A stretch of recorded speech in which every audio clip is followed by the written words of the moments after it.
Resident Evil 4. The year was 2009. I was 12 and it was summer vacation. Not wanting to spend another summer in my boring old state, I instead convinced my parents to let me stay with my aunt, uncle, and cousin back in my hometown of Red Oak, North Carolina. I had a lot of fun times during that trip. I saw more of what NC had to offer. My cousin showed me how to beat Sephiroth in KH2, and speaking of that, we also watched his copy of Advent Children, which was really confusing seeing as I hadn't played FF7 at that point. Either way, the weeks went by on my month-and-a-half long stay, and during the last week of my stay there, we went to a mall and shopping center that was nearby just to walk around, browse, and eat some food. During our pilgrimage, I spotted a GameStop, and with my two-track mind, went into the gallery of games with my uncle following behind. Inside, I saw walls of the hot new next-gen games, but seeing as I didn't own the consoles needed to play them, I just glanced and moved on. All the way in the biggity back of the store were the GameCube and PS2 games. Besides seeing how cheap or expensive some of the games I owned were being sold for, and getting a bit bored of replaying games like the Jack Trilogy or Burnout, I wanted to find something new and interesting to play, and that's when I saw it. A PS2 copy of RE4, priced at $25. After going over the customary convincing of relatives that you're mature for your age, or that the game definitely won't have some sort of lasting effect on you, RE4 was purchased, and I went home later that week giddy to pop that game into my PS2. And the rest, they say, is history. I have played Resident Evil 4 a lot of times, and still can't help but to get in the mood to play this every now and again. While my PS2 copy is gone, seeing as my younger self thought that selling your video games just to afford one new game was a bright idea, you best believe that I bought this game again when it got remastered on the PS3 back in 2011. So, let's not waste any more time because there's a lot to go over with this game. Join me as we tackle the last game for month of Resident Evil, Resident Evil 4.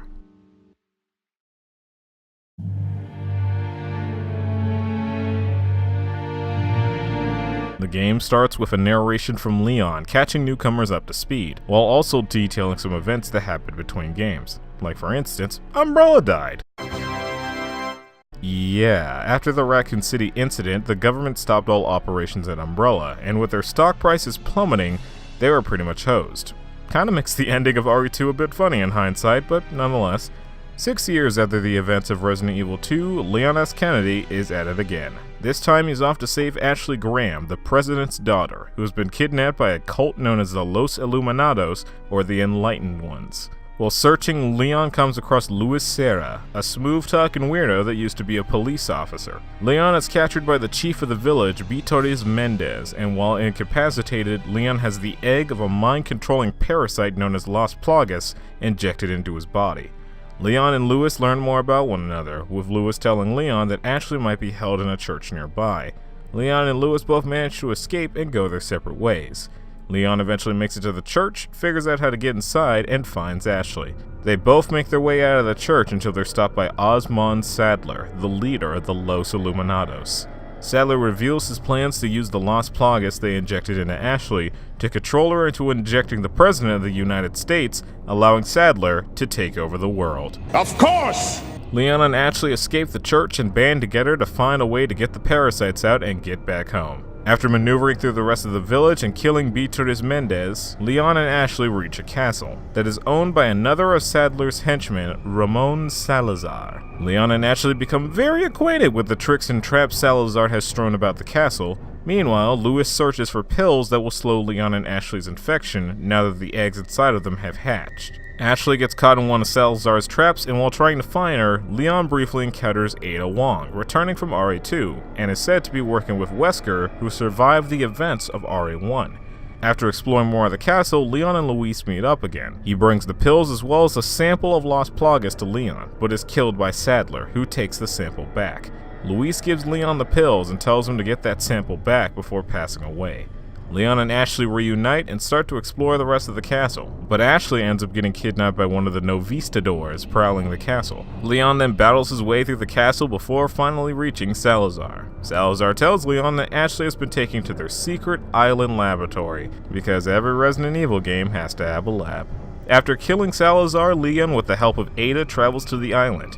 After searching through a chunk of the island, Leon soon discovers that one of his former training comrades, Jack Krauser, is in leagues with Sadler and has been sent to kill Leon. It is eventually revealed that the alliance with Sadler is just a ruse, as Krauser is also working with Albert Wesker to secure the Las Plagas sample.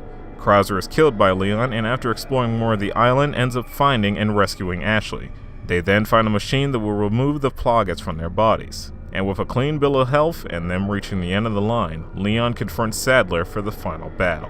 With Ada's help and a good old rocket launcher, Sadler gets taken down. However, as Leon is about to take the sample, Ada forces Leon to give her the sample at gunpoint. She then escapes in a helicopter, but not before setting the island to detonate and leaving Leon and Ashley away to escape via a jet ski. Leon and Ashley escape the exploding island and then ride off into the sunset, putting an end to RE4. A lot more simple than the other games, huh? And besides the return of Ada and Wesker, this story is pretty self-contained. Even with that, you don't find out why Wesker is back unless you played Code Veronica. Technically. I'll get into that another time. Meanwhile, with Ada, well, besides the fact that you're told she's in leagues with Wesker, you're not really given any context on closure on what happened to her after RE2 until the Umbrella Chronicles, so yeah. Two interesting reappearances, and if you wanted context onto how they're even here, either play what was thought to be a spin-off for the longest time, or wait 2 years after this game for the game explaining more plot details. That being said, we do get something with Ada. In our unlockable side story separate ways, we learn a bit more about what Ada was doing during this story. It's mainly fluff, but there are 2 points worth mentioning. There's the fact that Luis wasn't ever a cop. He was a former Los Illuminados researcher that just wanted out of the whole ordeal. And the second thing is that Ada actually double-crosses Wesker in the end, and secures the sample for the organization she was actually working for. What is this organization? I don't know, we never find out. But at least Ada's still off being cool, like always.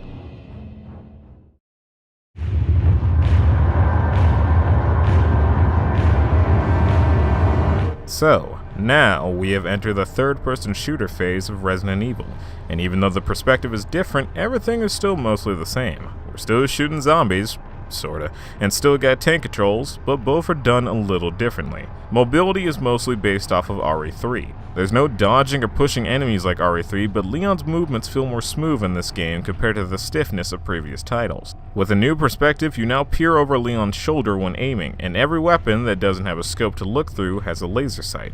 It's a nice way to guide your shots, which is pretty important in this game considering how enemies behave now. Enemies carry a variety of weapons, and some of these will be thrown at you. But if you're quick on the draw, you could shoot their weapons out of the sky, which is always fun to do, especially with dynamite.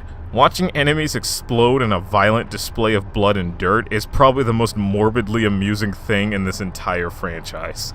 What's also pretty fun is staggering the enemy. Shooting them on the legs and having them brought down to their knees, or shooting them in the head and having them reel back makes them available for a melee attack, which can be achieved by running up to the stunned enemy and pressing the context-sensitive button that pops up on screen. Though, be warned, from Chapter 1-3 onwards, enemies have the chance of a Plaga replacing the head of an enemy that's taken fatal damage. And as you progress through the game's 5 chapters, the Plaga evolves. They can be pretty tough to deal with, especially the Plaga Bees that have an instant kill attack, but there is a pretty cool way to deal with these. New to the series is grenades. You got your normal explosive kind, your incendiary kind, and your flash kind. Using a flash grenade on normal enemies will stun them, leaving them available for a melee attack. Using a flash grenade on Plagas, though, will instantly kill them, so it's nice to hold on to any of them when you find them. I guess on the topic of items, we should go over more new additions. Blue herbs have been kicked to the curb, with the new yellow herbs taking their place. There's 27 of them in all, placed and hidden throughout the game, and when mixed with a green herb, yellow herbs increase your maximum HP. Another new addition is eggs. Eggs come in white, brown, and gold and heal varying degrees of health, with white being the equivalent of consuming a green herb on its own, and gold being the equivalent of a first aid spray. Eggs can be found by either waiting for chickens to lay them on the first chapter, or by killing snakes. Herbs, ammo, and the aforementioned snakes appear in boxes and barrels and can be broken by shooting them or using your knife, which no longer takes up a slot in your inventory and can be brought out with a touch of the button. Herbs and ammo can also drop from defeated enemies, and while we're still close to the topic of inventory slots, RE4 does away with the limited inventory space by giving Leon an attaché case. With this, you have more space and can arrange your weapons and supplies on your inventory screen to have everything fit neatly and nicely. Though you can't do that thing you could do in previous games where you could combine ammo with your gun on the inventory screen to cut down on reloading in front of the enemy, which is a bit odd, but I'll live. While your inventory space still seems small, you can upgrade the size of it by buying them from the Merchant, probably the most infamous addition to RE4. The Merchant, alongside bigger cases, sells weapons, first aid sprays, and upgrades for your weapons. You pay for all this with pesetas, which can also draw from enemies' boxes and crates, but you're not gonna get a lot of money doing just that, so the other way to make some bank is by selling treasure. Treasure can be found in many ways, whether it's hiding in the environment, requires a puzzle to be completed first, drops from a boss, or is just in a chest. Treasure can be sold for a lot of money, and some treasures can be combined with others to increase their value. But if you can't find that many treasures, the Merchant does sell treasure maps that'll show them on your map. The next two things to talk about, which are pretty divisive to say the least, are Ashley Graham herself and the new QuickTime events. Ashley is the one you'll be escorting through a majority of the game. After you rescue her, she'll follow closely behind, and with a press of the button, you can tell her to wait for you and when to start following you again. There's also special boxes in certain places where she can hide out in complete safety if you don't feel confident enough to bring her with you. Which is perfectly understandable, as she can die way easier than Leon, and if she's grabbed by the enemy, they'll attempt to leave with her. If the enemy fully leaves an area with her, then you get a game over as you failed your mission. Now, suffice to say, there is a lot of people that don't like this mechanic, and by extension, don't like Ashley.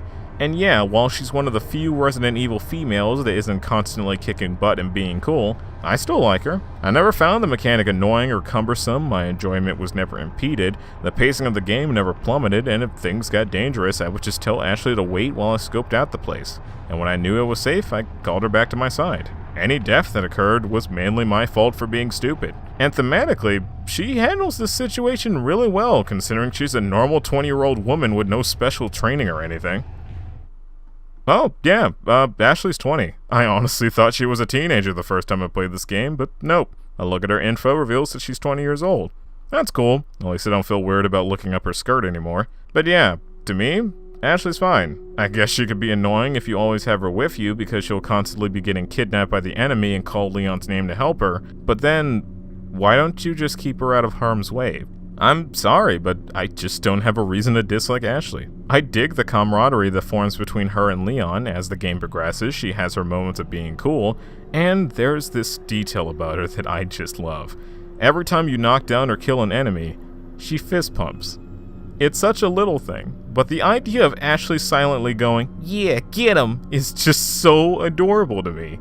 I don't know, I'm an easily amused person, so who knows, maybe I'm missing something. Now, on the topic of QuickTime events, again I feel like I'm just too stupid to understand why people dislike it.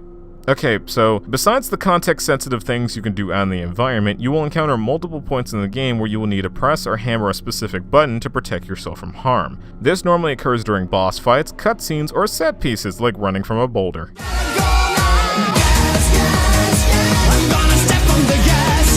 Now, the complaint I've always heard for QuickTime events, at least during cutscenes, is when a cutscene starts, you put your controller down and watch the cinematic, and then the game throws button prompts at you that you aren't ready for, leading to cheap deaths. I've never understood this, because why are you putting your controller down?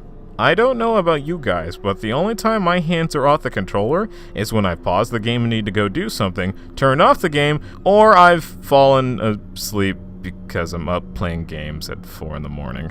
I don't really get it, but I'm sure people have their reasons. Last thing to point out is what you get for completing the game, and man, do you get a lot. Beating the game once unlocks Professional Mode, which is hard mode, the Matilda, a 3-round burst pistol that can be bought during New Game Plus, an infinite rocket launcher that can also be bought during New Game Plus, Assignment Ada, a 4th Survivor-like minigame where you as Ada with a set loadout must collect 5 Plaga samples and reach the escape chopper, a movie browser where you can rewatch all the cutscenes, alternate costumes where Leon dresses up in his RPD outfit, Ashley wears something, and Ada wears her Assignment Ada outfit, the aforementioned separate ways where you play through 5 abridged chapters completing the goal you were given at the beginning of each chapter, and finally the Mercenaries. Here is the point where we reach true arcade-style goodness. You pick your character one of the 4 stages and are thrown out into the field. You're tasked with killing enemies and bosses to earn points before an escape chopper arrives in the given time. Killing multiple enemies in a row will start a combo which increases the amount of points that you get. Strewn about each stage are hourglasses that extend your time by increments of 30, 60, or 90 seconds. There's also gold hourglasses that put you in bonus time, where for 30 seconds each kill will give you 1,000 points alongside the normal amount. After you run out of time, you are graded on your performance, and depending on how your score is, you will be rated with a star ranking. If you beat a stage with a 4-star ranking, then you will unlock another playable character. You start off with only Leon, but can eventually play as Ada, Krauser, Hunk, and Wesker, each with their own weapons, special attacks, and abilities. Wesker and Hunk are my go-tos normally. They're both insanely fun to play, especially when it comes down to their melee attacks. Krauser's pretty cool too with his whole mutated arm thing, but Leon and Ada? They're pretty average in comparison. Now if you beat each stage with a 5-star ranking, then you will unlock the hand cannon, a beefed up magnum that can be upgraded to have infinite ammo. But we're not done yet, because beating the previously mentioned modes unlocks more stuff. Beating professional mode will unlock the PRL-412, otherwise known as a laser cannon that one-shots everything in its vicinity. Be gone, fuck! Beating Assignment Ada unlocks the Chicago typewriter for Separate Ways, an infinite ammo machine gun with a lot of power to it. And lastly, beating Separate Ways not only unlocks the Chicago typewriter for the main game, but it also unlocks another alternate costume set, where Leon dresses up in a mafia outfit while Ashley dresses up in a suit of armor that makes her invincible and unable to carry. Leon in the mafia outfit is also pretty cool, because if you have the Chicago typewriter equipped while in this costume and try to reload, then you can taunt. Taunt 4 times in a row and Leon will toss his hat up, wait for it to come down, and strike a pose with it. It doesn't do anything, but I love it all the same.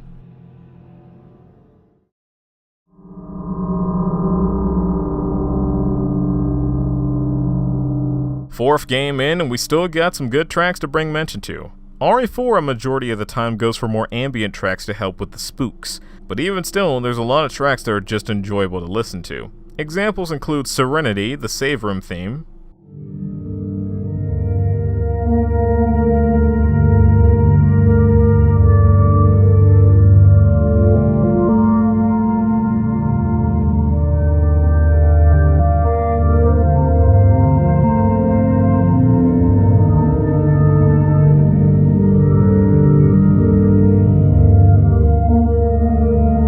the saving theme itself,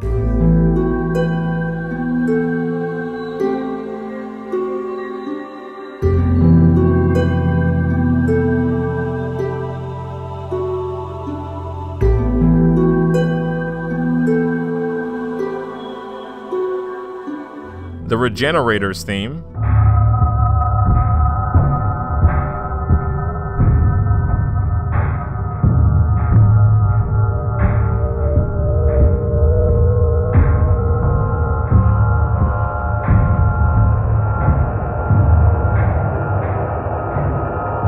Wesker's Mercenaries theme,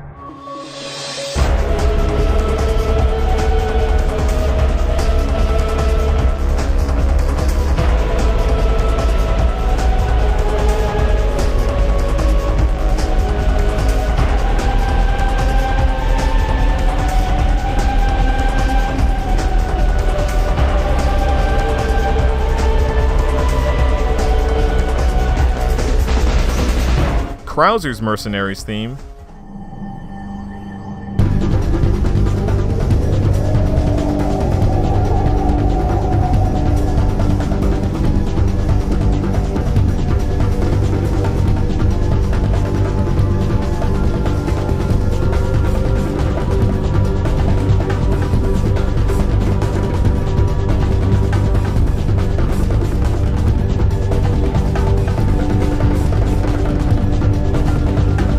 and Hunk's Mercenaries theme.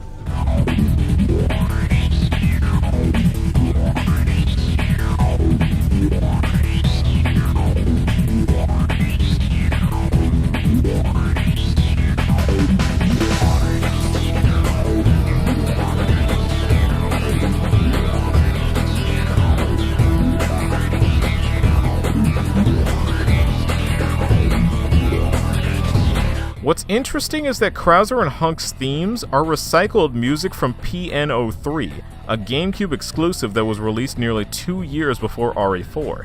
It's odd that out of all games they would take music from that, but considering PN03 didn't sell that well, I guess they wanted to try and make their money back any way they could.